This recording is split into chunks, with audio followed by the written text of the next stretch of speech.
Welcome to Kenton Teaches. Enjoy the video. In this video, I will explain how to speedrun Shovel Knight.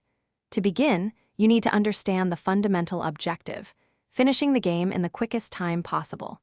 This isn't just about rushing, it's about mastering movement, knowing enemy patterns, and optimizing every single second.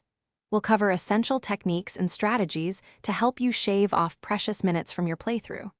Get ready to dig deep into the world of efficient platforming and combat. Next, let's dive into the essential movement techniques that will define your speedrun.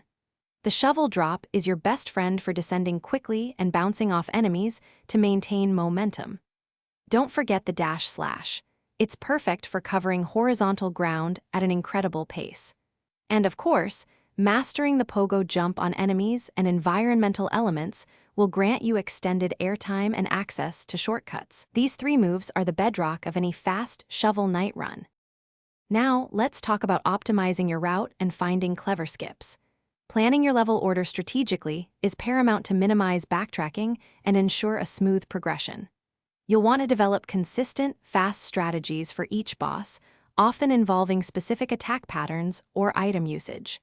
Furthermore, keep an eye out for minor skips and sequence breaks within levels. These can save you several seconds, adding up to a significant time reduction over a full run. Every second counts.